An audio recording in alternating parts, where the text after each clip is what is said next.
This is not an uncharitable statement.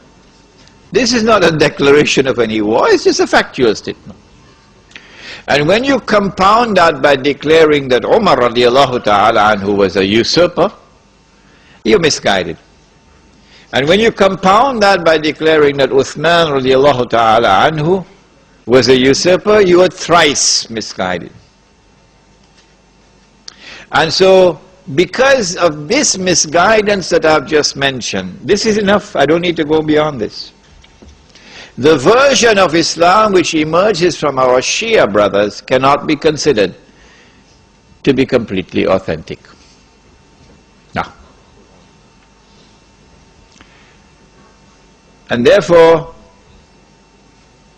it can now be understood why this partially authentic version of Islam is the only version of Islam which can succeed in a revolution in the modern age. Nobody else. Nobody else. And when Saddam Hussein is toppled, it is more likely than not that the regime which will replace him would be Shia. What this would do would be to lend credibility to the Shia claim to validity, that this is the authentic Islam, because this is the only Islam which is succeeding in the modern world. Israel wouldn't want to destroy that. And so the Iranian oil is not likely to be touched. Wait, and we will see.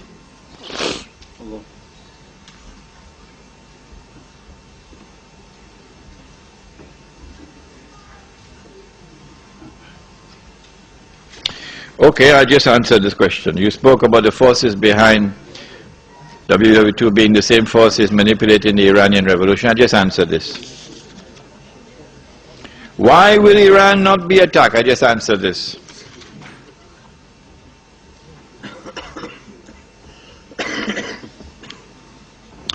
If Islamic banks are taking backdoor riba, then what about musharaka and mudaraba? Musharaka is halal. It's called partnership. Mudaraba is halal. I have money, but I don't have business expertise and business acumen. You have a business, okay? So I invest my money in your business, but I'm not running the business. You're running it. If the business makes a profit, I get a share, but it'll be less than musharaka.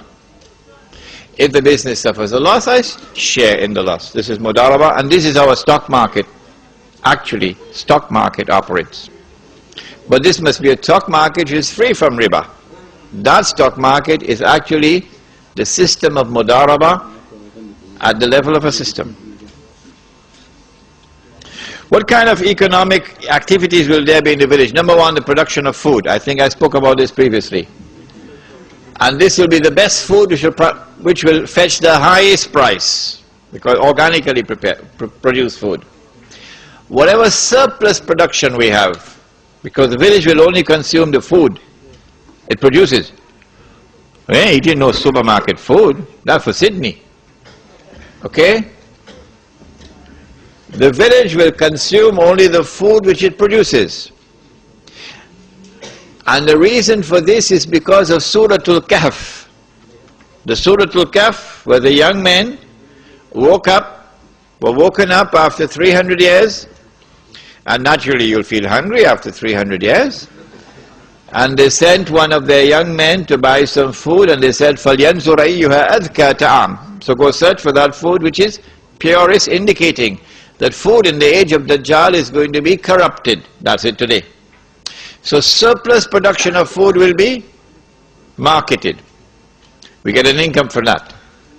Secondly, the village must have industry. In Indonesia, for example, we'd want to concentrate on batik, because the Indonesians have a natural talent for artistry.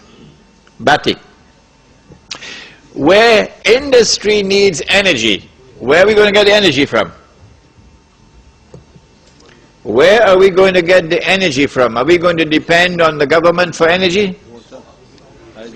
Surah Al-Kahf answers and points to nature.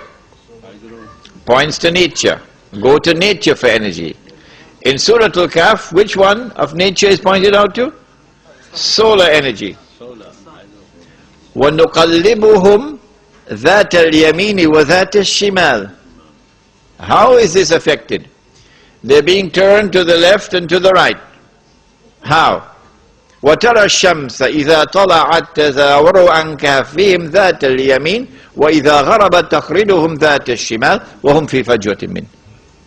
When the sunshine enters in the morning, the sunshine enters in the evening, but in the daytime sunshine does not enter. And the bodies are rolling to the left and the right. Obviously this is attraction to sunlight. What is this called in science? Attraction to sunlight. Photo? Not photosynthesis. You got to go back to your physics book. Phototropism. And now the sunshine is transformed into energy. What is this called? Photosynthesis. And so Surah Al-Kahf is pointing to nature as a source of energy.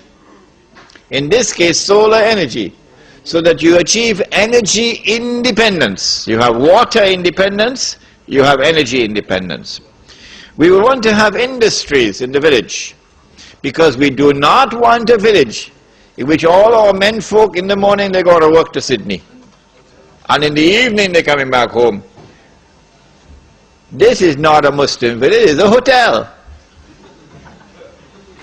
We want a Muslim village in which Salatul Jummah and the Masjid, Salatul Dhuhr and the Masjid is full.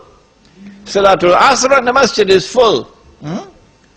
So for that we've got to provide means of livelihood, sustenance within the village. So the village will have its own economy. And there will be those present here tonight who will be able to do a better job than I can in working out that economy.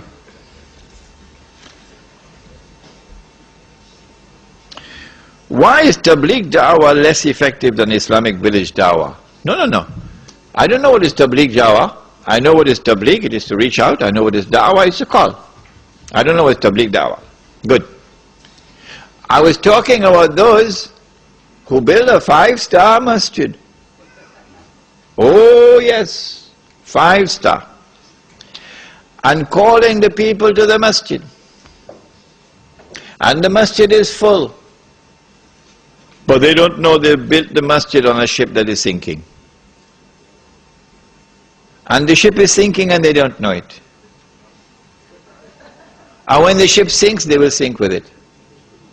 And they're calling people to Islam while the ship is sinking. Real da'wah must emerge from a people who understand the world, using Islam to understand the world, and using Islam to respond to the world. That is da'wah, and I gave you the example of how the Muslim village would impact upon the black masses.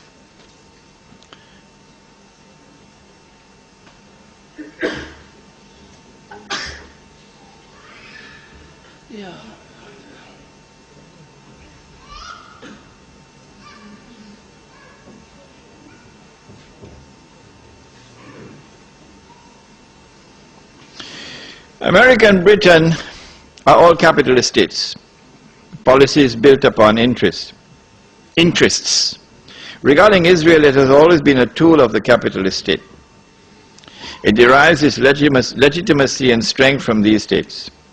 Israel and Jews are cowards. How can Israel take on the Muslims? Isn't it the US, with its build-up of troops, that is preparing to take on the Muslims? My answer is, wait and see.